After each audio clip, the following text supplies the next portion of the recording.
We're here at Hibs Training Centre for an interview with Malky Mackay, the club's sporting director, and we're thoroughly looking forward to seeing him at today's coffee club. Very much so. Great time for Hibs at the moment. Very exciting on the brink of Europe. Malky Mackay, as sporting director, is making a big difference. He's had an amazing career, Robert. Queen's Park, Celtic, 3 promotions to the Premier League in England. He gave Callum McGregor his debut for Scotland in his one time as Scotland manager. He had a horrible time at Cardiff City. He's now bounced back. He's been at Ross County. He's now doing a great job at Hibs. There is so much to talk about. It's going to be great fun, and the sun's even shining. Yeah, we'll be speaking to him about that and so much more in this week's edition of Coffee Club. Well, we're here at Hibs training ground here in Tranent, outskirts of Edinburgh, with Malky Mackay. Malky, great to see you. Thanks very much for joining us today in this week's edition of Coffee Club. Good to be here, guys. It's been a great season for Hibs so far. There's still so much to be decided yet in the season so far, Malky, but you must be so encouraged and excited about how things have gone so far. Yeah, definitely the way we are right now, with a couple of weeks to go. It's been a real roller coaster of a season in terms of new management team, myself being new, and investors coming in, and the fact that that first period of the season, was so tough for us, and then the change and the fact that then going on this 17-game run to the point where the club has got a chance to kind of be in those European spots with 3 games to go. There's a real sliding doors thing. Everybody keeps going back to that night against Aberdeen in middle of November, when it was, when Aberdeen, with about 10 seconds to go, were going to go 28 points ahead of Hibs. They were going to be third, you were going to be bottom, and everything just changed. And I know now probably you look back and go, you look back from the prism of where you are now, but back then, honestly, how were things feeling? How were you feeling? How was David feeling? No, it was as you would think. It was dark times. New managers come into his role, new staff, I'm new, and I'm watching the team every week, obviously, and we're not looking in the pitch as bad as the results are showing. Most people are saying that. We were winning. I think we were winning 6 games with 5 minutes to go, and we lost 6 of them. That's not normal. There was huge individual errors in games. There was 4 sending offs out of 12. There was 3 missed penalties. It literally was, if it could go wrong, it was going wrong. And behind the scenes, David was as calm as I've seen a manager, and that's great testament to him. It was something that really showed in the interview, when he did the interview for the job, that he never gets too high or too low. And you'll have seen now over a course of a year, when he does his interviews in the media, there's no histrionics, there's no doom and gloom, there's no euphoria. He stays nice and calm and steady, a bit like he was as a player, steady. And you need that as a manager. You've seen yourselves various interviews over the last couple of years where the whole country is talking about a manager's interview after the game because it's so crazy. Yeah.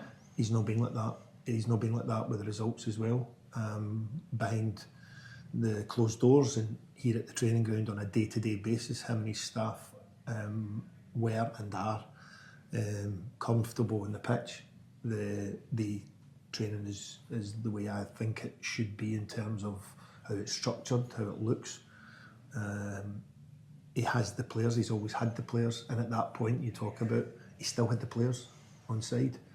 So you look at the combination of all of it and you listen, eventually you're getting to a point where it's like, I'm not sure how much longer we're going to get here, but certainly the conversations from within the club, and that's sometimes again where a head coach having a sporting director who then reports to a board gives that a context more than anything else, and maybe sometimes stops a trigger being pulled maybe just 1 week earlier than it needs to be, and the following week gets the result that, I don't mean goes on a 17-game run, but then gives you the chance to actually build, as opposed to sometimes it being, let's just say, non-footballing minds that are around the board that just say, let's just do this, and there's no context to it.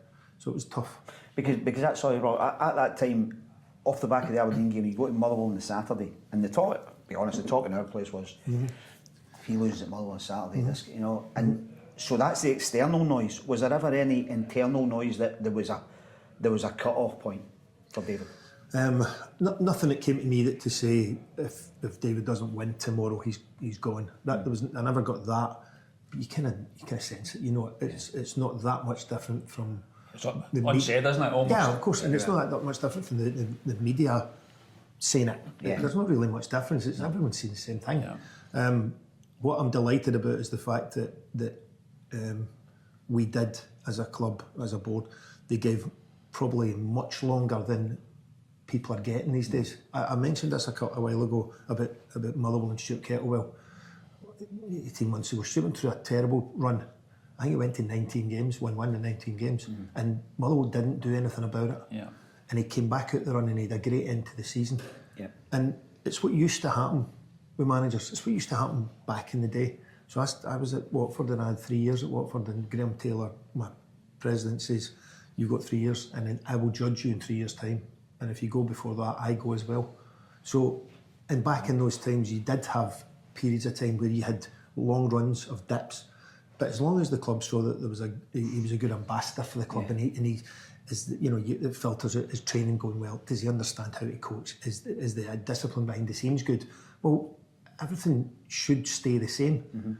And you know, we used to laugh, and you would do the same about Serie A. 3 managers in a year back in the day. You'd be like, that's crazy over there. Yeah. Well, I mean, there was a stat last week about the Watford and the managers since. I think I was the last manager that got 2 years, and that was 15 years ago. Wow. So it was one of those ones where that used to be the case. But clearly we've changed, and the world has changed, and football boards have changed, and ownership models have changed. So what that brings is instability with football clubs. And you look at the clubs that have done historically fairly well in that Premier League in England at the moment: Brighton, Brentford, Bournemouth, Burnley, who are in for a long period of time there. Really, in the general grand scheme of things, fairly unfashionable clubs. And then you look at the likes of the Leeds and the Derbys and the Sheffield Wednesday, huge Sunderland, huge clubs, but it's a badge and a support you're looking at. And you've got to look behind the scenes as to ownership models and structures and how they allow people to build in given time. And getting back to us, I think we were probably given a little bit longer. Let's say it went to 16 games, probably at 10, there's that starts to build in the kind of social media, you know, television, whatever it may be. Managers under pressure. You know, is he going to go next week? And I think we got that extra 5 or 6 weeks that, and again, through maybe conversations where there was a kind of bit of a more pragmatic approach to what's actually happening behind the scenes. Well, he's got the team, he's got the dressing room, there's good discipline at the training ground, he trains them well. We've actually been unlucky in some of the games. I mean, even the Aberdeen game that night, it was an incredible game, and when the boy scores, you know, we had a free kick to take it to 2-2, and I'm screaming, don't hit this, Cadden, don't hit this, and he hits in the top corner of the I know. But then they got apart and they score. That's right. And you're like, I can't believe what's just happened. The whole place fell silent. An overhead kick from Sokla with 30 seconds to go. Yeah.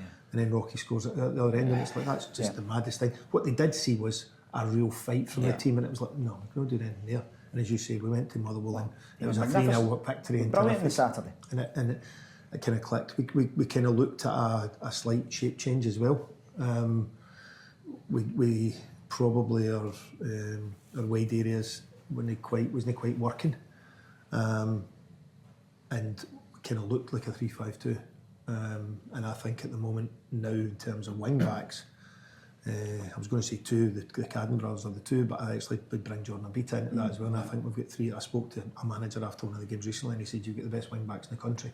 And I think we've got, you know, when you talk about no full backs, no wingers, but actually as wing backs, we've got an extra centre back in the 3, and we've got an extra centre forward, and all of a sudden we've gone from not looking like scoring to actually having scored quite a lot of goals now. Your goal, as we speak just now, that shows I think you're 18 better goal difference, almost an extra point, maybe over Aberdeen, which makes a difference. Yeah, it really does. And you know, I think again the fans start to, you know, they're loving seeing goals going in as well. So it makes a big difference. It gives confidence. Momentum gives confidence. It gives people a chance to actually relax and breathe a little rather than it being crisis every week. So the dark cloud that was I was driving over my car all the way from Rathlock to here every morning. It's starting to move away slightly. I'm not saying it's gone. What about Malky, the investment from Bill Foley? Obviously, Bournemouth's got an investment. I think at that point he spoke about how and people were maybe quite surprised about the quotes coming out from him saying the club was not listening. But your appointment, David Gray's appointment, I mean, obviously there's so much going on at the club, so much positivity right now. We're getting seeing the training ground and what's coming and what's the excitement that's coming because of the investment or help by the investment. But at that time, how did that impact things when someone like that is saying something like that?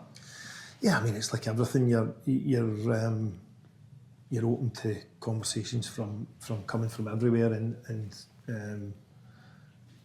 that came out publicly. That part of the ownership and saying what they said, but actually behind the scenes, I've been down to Bournemouth 3-4 times now.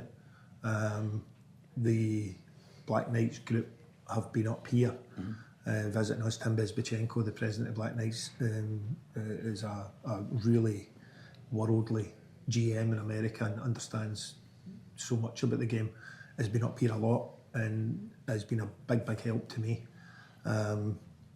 So actually the relationship, and myself and the owner Ian Gordon were down last week, and we met Bill last week down in Bournemouth, and we met Tiago Pinto, who's the sporting director, who was the Roma sporting director as well. So they've just opened up their fantastic new training centre that they've moved into. So we were down there. We're actually taking the team down for 3 days pre-season. We're going to play them in a closed doors game at the training ground and have 3 days with them, and the medical team will have best practice visits. The coaches will meet coaches. David will meet Andoni.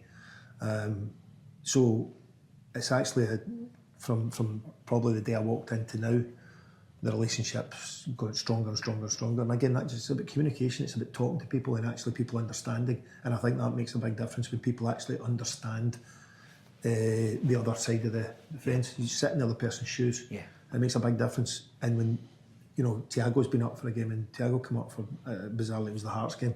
Couldn't come up for a better game. And afterwards went for dinner, and he was like, wow, it didn't quite catch the size of the club. And I think when you realise, when you come in and you actually sense and touch Scottish football, you see the frenetic nature of it, the aggressive nature of our fan base, the physicality, the speed of the game. It then takes people sit back and go, actually, this is different from what I thought. What did he think at the end of that game when the fans did the? It was the lump in his throat, and he was filming it like everyone else, and it's like, he's a real football guy. And he's been Benfica and Roma, so we're talking about somebody that's been, vast experience, but still said didn't quite realise the size of the club. And again, it's that education piece of people getting to know each other, and that's grown and grown, but it takes communication. It takes you putting yourself out there and going down there and making sure that you're open to how can you help us, how can we help you. One wee final point, sorry, before we move on, one wee final point on that day. David Gray did a thing that day when everybody was out, the players were all lined up arm in arm, and the fans were singing and the place was going bananas, and he was looking around because Eddie May wasn't there, and Eddie had been up. For some reason, he'd been made to climb to the top of the press box, and Eddie had just been in his car crash. Yeah. And I think he sent Craig Sampson to get Eddie May and bring him out. And that, to me, said a lot about what David Gray is, who he is. Yeah, and that's why he was captain of this club for the amount of years he was. That's why when I have his interview in it last 2.5 hours, and I'm thinking, right, this guy understands the fabric of this club, understands what it needs, the changes it needs. Can he coach? Yeah, I'm watching him, looking at his presentation of what he's doing coaching wise, but the actual person behind it, because you've got actually, again, I think certainly in terms of football management, I think until you stand in those shoes, people don't quite get the intensity and the pressure that comes with it. You've got to look after players, you've got to look after staff, you've got a relationship with the public, your stakeholders or your ownership. And you've got to make sure that the media side is covered properly and you're a good ambassador for the club. So all of them want a piece of you, and it takes certain types of characters to actually then have a calmness through that. David's got that. And yeah, can I see that he's got a good heart, because at that point Eddie went through a terrible incident here, the car crash, and it took him a few weeks to actually get back from that. But it was, I want my whole staff here, and Eddie's a quiet, modest man who was standing at the road. Go and get him and bring him over here, because he's part of what we've had to go through the last wee period, so he's part of what's here just now. And that I think that pervades into the whole training ground. It's an atmosphere. It's, you know, you talk about culture, you don't just say culture. We want good culture, and it happens. It's about behaviours, it's about standards, it's about discipline, it's about values, it's about making sure that people walk along the corridor, if there's a bit of paper there, pick it up, put it in the bin, making sure you're proud that if you guys come up here today, this place is spotless the way I want it. And people are actually going about their jobs. And by the way, in a really nice, relaxed atmosphere. It's a quiet day today you've got with the first team going off, but it's bubbly and it's bouncy, and there's plenty of laughs and jokes, but everybody knows that you've got a place that you respect to work. Now, David's got that with his team and his staff. I'd like to think myself with the other parts of the departments that are up here, the performance department, the recruitment department, the analysis department, the women's team, the academy, that everybody now is kind of pushing in a one direction. And we've had to change. We've had to change people. If they don't change, then people have to sometimes, and eventually people decide off their own back to leave because they don't want to actually conform to this is how we want to do it. So there's been maybe, I don't know, I think there's maybe 25% of the staff at the training ground has changed in the last year. But I know what we need to do to have a high performing atmosphere, as does the head coach. We're talking to David Marshall just before we started this interview, and he gave us a little bit of an insight into what you're like, Malky, and working with you. Sorry, David. Have a cake. Not the cakes, but he was talking to us about how kind of full on you are, in a positive way, and how kind of driven you are. I'm wondering if that kind of goes back to maybe your early playing days. You worked in a bank, didn't you, when you started at Queen's Park? You got to your move to Celtic. You've worked in the real world. You know what I mean? Is that part of what kind of drives you, or what has driven you to get you to where you are? Yeah, I suppose I'm not I'm just like lots of people.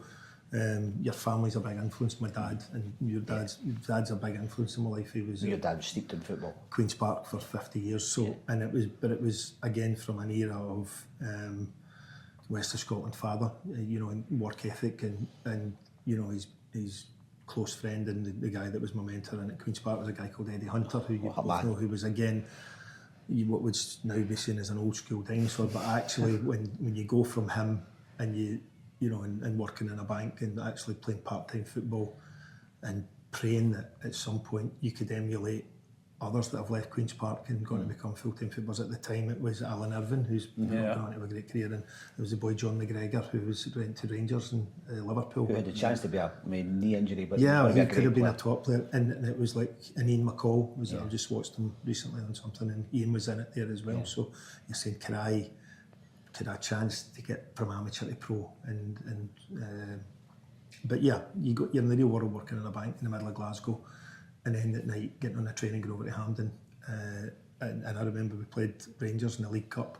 I had to get away at 3 o'clock to go and get the pre-match meal to go and play at Ibrox. It's like, just played all day, and the next minute I'm playing against Mo Johnson sticking the 5th goal in. So it was the goalie's fault. My mate, still my mate. It was the goalie's fault. But go on, name check him. David Mooney. David Mooney, it was your fault. But it's one of those ones where you're. Aye, and then going from Eddie to his bigger, more mental brother, Frank Connor, in at Celtic's reserves. Honestly, he threw a bench at somebody one day in the lower leagues. He threw a bench.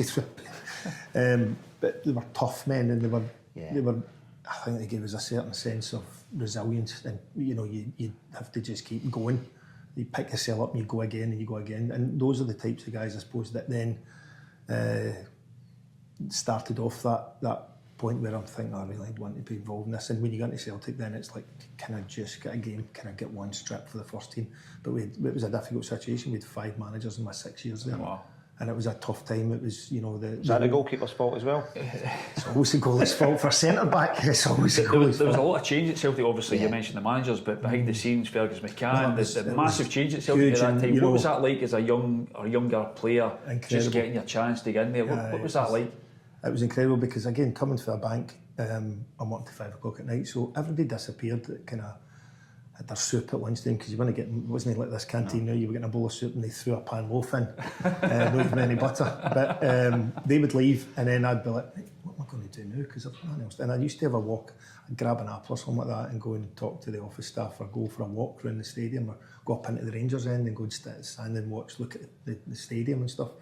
And it was like one day, I remember Joe Jordan grabbed me and was like, what are you doing? I had nothing. Right, tomorrow I grab a ball and meet me out the front at 2 o'clock, and we get in the car and he went up to Barrowfield and he says, right, we're going to work on your left foot because you play on the left hand side of the defence, so we'll take out your feet, clip it. And for 6 weeks, 2 afternoons a week, he did that with me, just me and him. Wow. And then they left, Liam and him left the club. Yeah. And it's one of those things, I've met him countless times, that it sticks in your mind as somebody that actually went out their way to look after one of the reserve boys and just decide to do that. That sticks with you. But then he's exactly the same. He's told me about when he left Morton and he went to the Leeds, he was told, right, you're going to sign for Leeds tomorrow. Yeah. And he walks into a dressing room. I always remember he says, I was wearing a kind of Aaron jumper and a yellow cagoule, and I walked in among Billy Brennan and Johnny Giles and looked at me, who is this? Aye. He says, but then they looked after him and they took him in and so true. and they made him a player. It's so true. And as a young one in at Celtic, Packy Bonner, Billy Stark was more on the staff, but Packy was there, and Charlie Nicholas and Peter Grant, Paul McStay. They look after you, and after training, I would go and sit in the dressing room with them just to listen. You know, and it's interesting because Packy and Billy, I invited them up here last week, and they'd come up for a coffee last week, and to this day, they're still unbelievable good men that talk to you about, they're desperately still passionate about football and want to talk to you about it 10 minutes ago. So it's a good grounding. It was a turbulent grounding. Rangers were dominant, so dominant over that period, and these managers, you know, from Liam to Lou, to Tommy, to Vim, to Joseph Englos, with the old board coming to Ferguson, Brian Dempsey, and then the turbulence between Ferguson, Jock Brown and Vim Janssen. And you're sitting in there watching all this, and I'm sitting in there just watching this happen, and you're looking at the newspapers, we're in them every day. And it goes back to that, I talk to players coming up from England, and I'm saying, you'll not get just the pressure that this entails. This is because it's not just Celtic. The top 5 clubs in Scotland are in the papers every day. They're talked about every day on social media, on radio, TV. The whole country's obsessed with football. You don't get that in regional teams in England. No. You really don't. Yeah. I've lived in there for 20 years. You'll get the local paper, and unless you're high-end Championship, Premier League, okay, but high-end Championship, the rest of the 72 clubs, it's a local paper that come once a week, and nobody really cares about you. You come up here, there's pressure. So sitting inside Parkhead, and I'm reading the back of the papers, and I'm reading about something that happened yesterday, and sometimes got it right, sometimes not quite got it right, but it's like we were in the papers every day, and you're being beaten as well because Rangers are on top. So for that whole era, it was quite incredible to actually sit and watch this whole thing happen and then be involved in it to a point that you're actually engaged in it, and I'm playing in some of these games eventually. As I say, delighted that I managed to actually eventually play, I think, 50 games or something like that before I left. As you say, there wasn't a huge amount of success in terms of trophies, but you played with some wonderful players. I mean, the Three Amigos. They were incredible. Well. They were incredible. 4 actually, because Andreas Tom comes into that. Andreas Tom, when he turned up, Andy Tom, and it's funny because Andy Tom arrived as this thoroughbred East German. I mean, he had thighs bigger than my body, and this just taut man and a fabulous guy. He left 3 years later, and then he looked Scottish. He had a wee tubby belly on him because he just liked a wee kebab, and it's funny, but what a player. Is that your influence on him? Well, I did go out the odd night with him. Pierre was incredible. Pierre Van Hooydonk was incredible, and genuinely, if Pierre had decided not to fight and to stay, he'd have been what Henrik was, because he was so talented. You think so? You think he was that good? Oh no, Pierre was sensational. Nobody could handle Pierre in Scotland. He was so good. First week he came, we were in Holland pre-season, and this big guy comes in, and you're like, all right, okay, what's this got? Anyway, Tommy played him in the first 10 minutes. We got a penalty against this Dutch team, and he kind of takes the ball off John Collins just for the free kick, and you're like, what's going on here? And, okay, and he just dips it up and over the wall and at the top corner, and you're like, oh, wow. But he was sensational. It's a big shout that he came up there with Henrik. Oh no, undoubtedly. Yeah. He was. Think of the time differences that were there. Pierre in his time at the club was a sensation. Yeah. Again, it's further back, so people don't quite see it as not. But I was there. Probably because of the way it ended with the whole. But that's saying some stuff didn't he, that he maybe that's really my point. Yeah. You know, Henrik didn't. Yeah. And I played with both of them. I trained with both of them every day in training, and Henrik was sensational. For the first 3 months, I couldn't find him in training, and I'm like, is he now? But it makes you a better player because you're training these guys every day. Di Canio was the same. Di Canio was one of the best probably one of the best trainers I've ever trained with.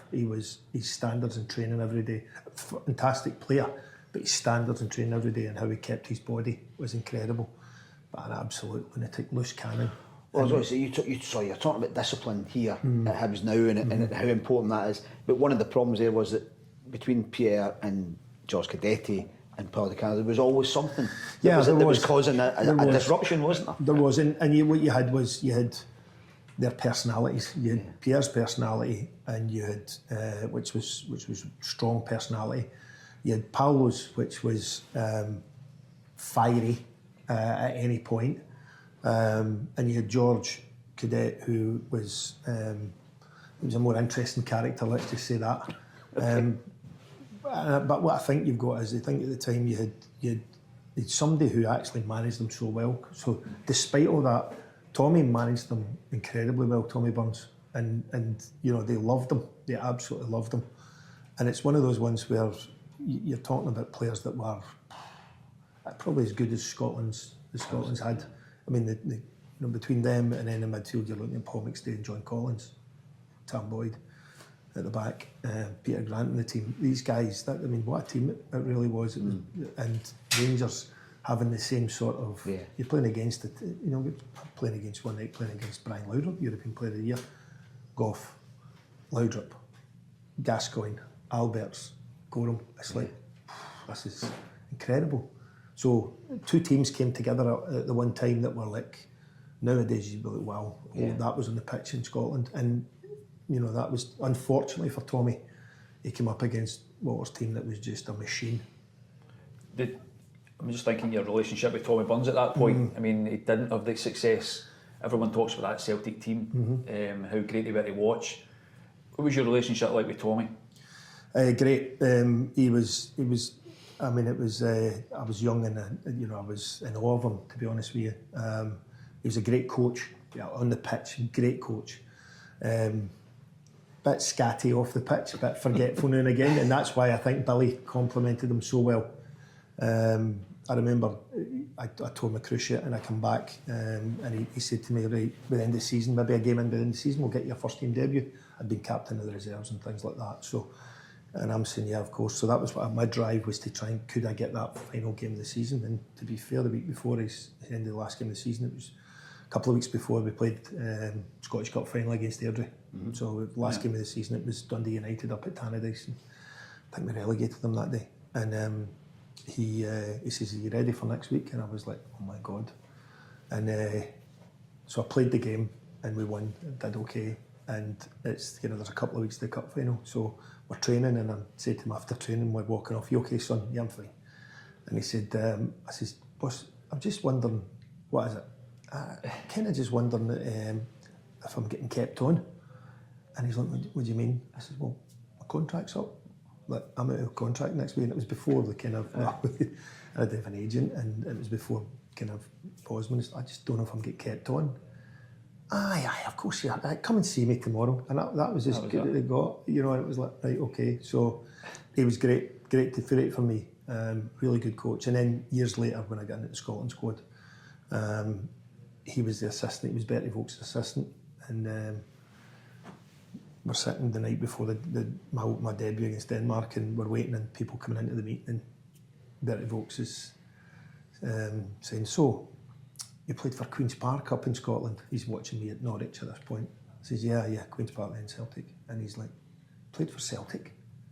I'm thinking, Tam's standing 5 yards away from you, that was my manager. I was like, you know, but Tommy Burns was a terrific man, and unfortunate at the time, I think, because the team he had everybody playing for him. The whole club wanted him to do well, and he was, him and Billy were a great combination. I just wish they had been given a wee bit more time. You talked there right at the start about the dream of, can I ever go from amateur to pro and play a game, and then you get to the age of 32 and you're suddenly into the Scotland squad. That must have felt as if it passed you by. Yeah, very much so. Again, having been brought up at Hampden, running about Hampden with Queen's Park, and my dad had played for amateur Scotland a long time ago, and I hadn't played for obviously national youth teams. I was at Queen's Park at the time, and you get to that point. But probably leaving Celtic and I was a wee bit older because obviously I never went to Celtic at 21, so I left at 26.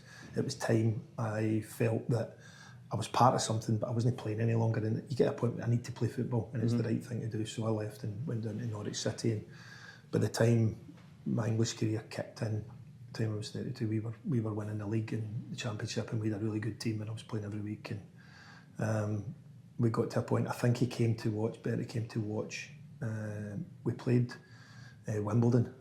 But they'd moved to Milton Keynes Dons, but they'd moved to a hockey stadium before they moved into the big stadium. It looked terrible. The day looked terrible. It was a championship game and we were top of the league.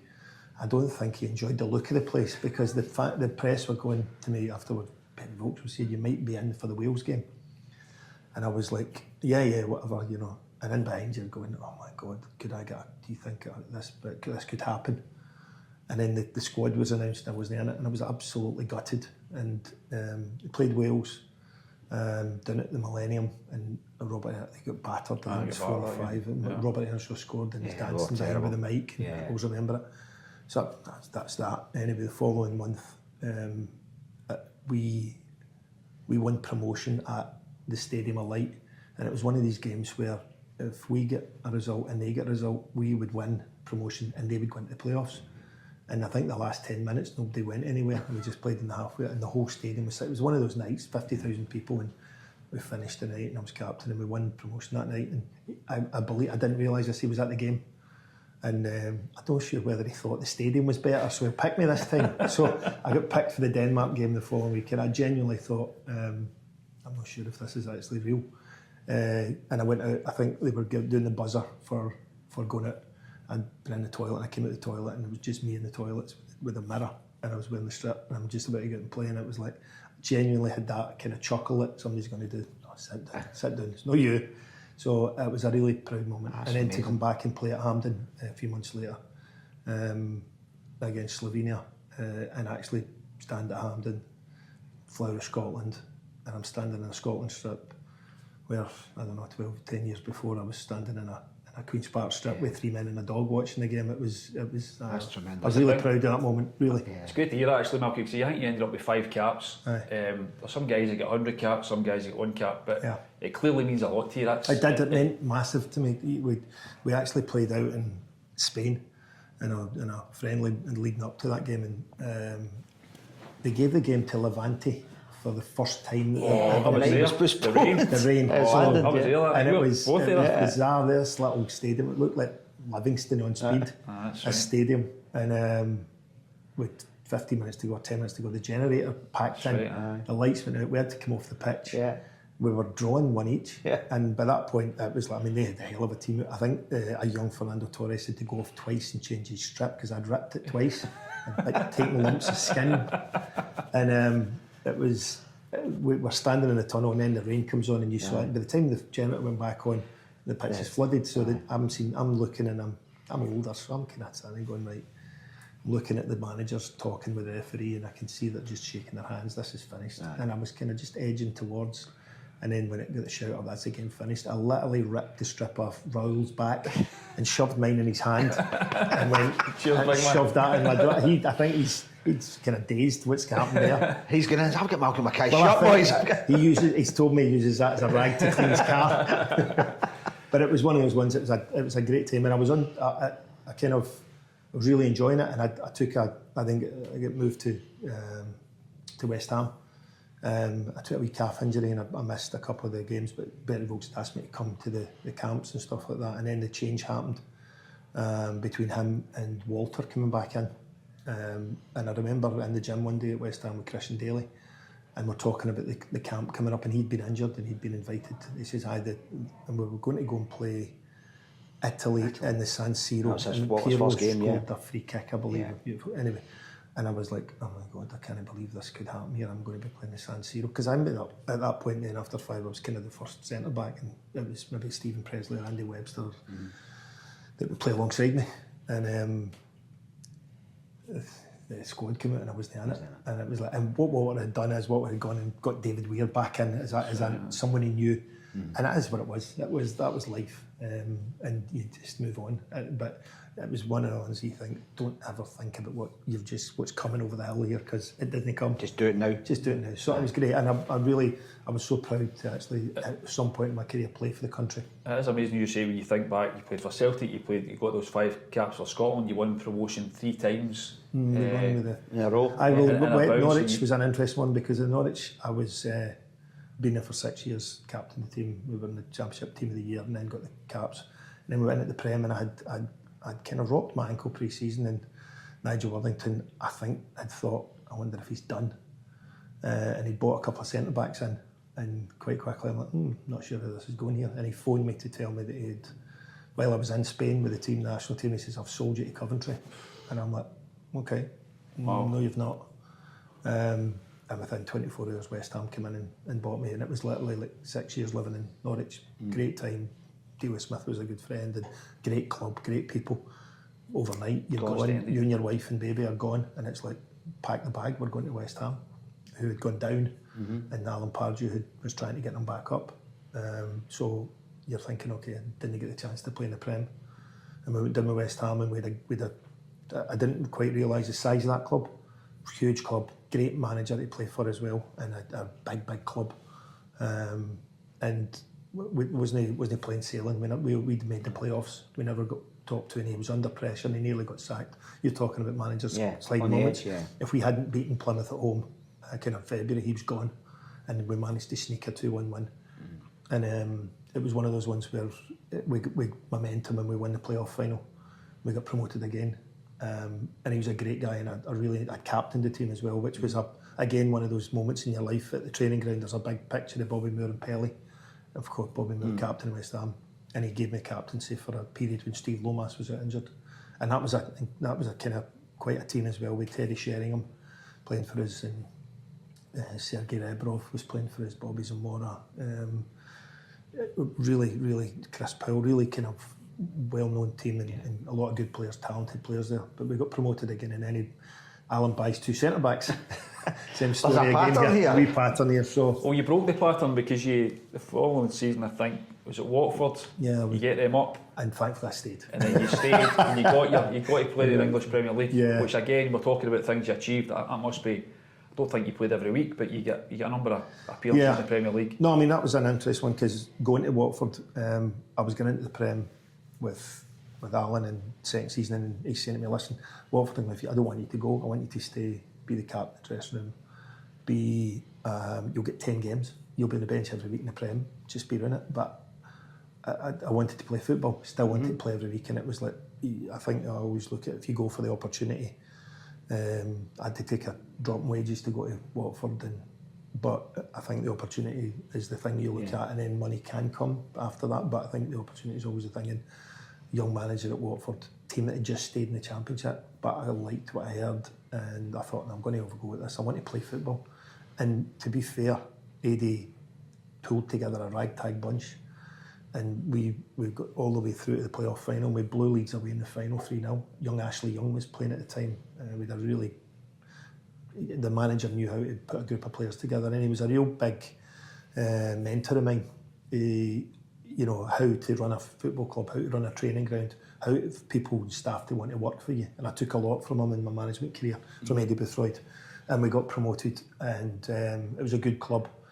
Did you work with Brendan Rodgers there? Yeah, so Eddie eventually, we went to Prem, and then he came down, he got the sack, and he asked me to go become player coach and then first team coach, so step away from it eventually. Excuse me, after playing and getting that games in the Prem. And then eventually he left, and they asked me to be interim.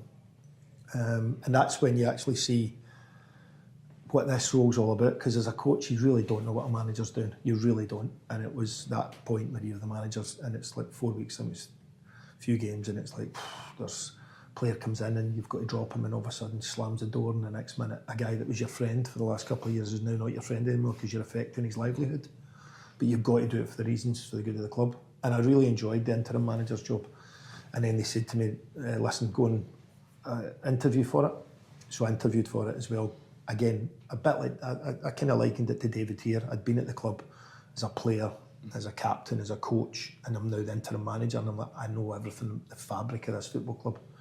Interviewed well, and then eventually, I think we drew 1-2 and lost 1. So we stabilised things a wee bit after the kind of frenetic nature of the arguments with Brendan, with Eddie and Eddie leaving. And then the chairman came and says, listen, I'm not going to get you the job, I'm going to give it to the other guy. It's between the two of you. I'm going to give it to the Chelsea reserve manager. And I'm thinking, you're giving the job to the Chelsea reserve manager? What? So it was Brendan. And Brendan kept me on. Could have got rid of me, and didn't.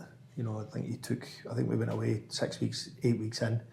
He said, come on with me to Barcelona, we'll go and watch Barcelona for the night. And we went and we had a night over there. And the way back, he kind of said, is everything, where are we? And I thought he was meaning, what gate are we at? And he was actually meaning, how are we? Yeah. And I was like, oh my God. And but we had a really good relationship. And that's a big question for somebody to ask, isn't it? Because, the automatic thing would be, I'm a gaffer now, if he doesn't like it, there's the door. But he wants to know how you are. And again, once you get to know him, then you realise that's part of who he is. How he is with people and how he is with his team and his players. That's why he's been so successful. And he was in his first role. That was his first job. And it was hard because Watford were teetering on the brink. And I don't think he was quite sold the full story. So we worked together for a year I worked for him for a year. And worked together. And then when I look at it back and at the two last guys that I worked for, really gave me 90% of where I was in terms of how to be a manager. The 10% your own personality. But Eddie was right as to how to run a training ground, how to make people want to work for you. And Brendan's on-field tactical work was a big lesson for me for both of them. And then Brendan jumped to go to Reading, which was his boyhood club. I think he could see where this was going at Watford.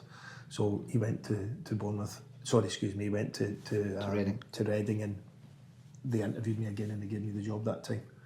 And then I realised the difference in me from first time to then was night and day. And I wasn't ready that first time. But a year later, another manager, and I was a wee bit more ready for it, let's just say that, than before.